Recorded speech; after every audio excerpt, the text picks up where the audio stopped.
சித்தப்பு chicken chicken வாராலே வாராலேங்கிற மாதிரி செங் சித்தப்பு வசமா சிக்கியிருக்காப்ல. ஒட்டுமொத்த தாவேக்காவும் கடந்த ஒரு வார காலமாக இந்த மாதிரி பிடி அரசகுமார் மாட்டிக்கிட்டாரு. பிடி அரசகுமார் 5 ஆண்டு காலமாக திமுக ஆட்சியில 100 கோடி ரூபாய்க்கு எவ்வளவு வசூல் நடத்திருக்காரு. அப்ப நிச்சயமாக பள்ளிக்கல்வித்துறை அமைச்சர் மகேஷ் பொய்யாமொழிக்கு மிகப்பெரிய பங்களிப்பு இருக்கு. மகேஷ் பொய்யாமொழியுடைய 100 கோடி வசூல் அப்படின்னாங்க. உடனே லாஜிக்கா ஒரு கேள்வி வந்துச்சு. இந்த கேள்வியை கேட்ட உடனே டப்புன்னு அந்த சப்ஜெக்டே மாத்திட்டாங்க. என்னன்னா 2017 இருந்து 2021 வரைக்கும் தமிழ்நாடு பள்ளிக்கல்வித்துறை அமைச்சர் யாருங்க அப்படின்னு கேட்ட உடனே யாரு அப்படின்னாங்க.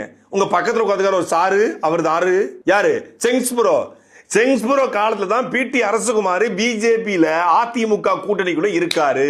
பிடி அரசகுமாரும் பழனியப்பனும் பிஜேபிக்குள்ள இருக்கும் பொழுது அன்றைக்கு தமிழ்நாட்டினுடைய பள்ளிக்கல்வித்துறை அமைச்சர் நம்ம நேர்மைக்கு நேர் வடிவம், கரைபடாத கரங்களுக்கு சொந்தக்காரர், 50 ஆண்டுகள பொது வாழ்க்கையில எல்மூக்கின் முனையளவும் ஒரு பைசா கூட அரசு கஜானாவிலிருந்து எடுக்காத நம்ம செங்ஸ்புரோ பள்ளிக்கல்வித்துறை அமைச்சராக இருக்கும் பொழுது தமிழ்நாடு பள்ளிக்கல்வித்துறையினுடைய தனியார் பள்ளிக்கூடத்தினுடைய கூட்டப்பின் தலைவராக இருந்தவர் பிடி அரசகுமார். அப்போ கமிஷன் வாங்கப்பட்டுச்சா வாங்கப்படலையா?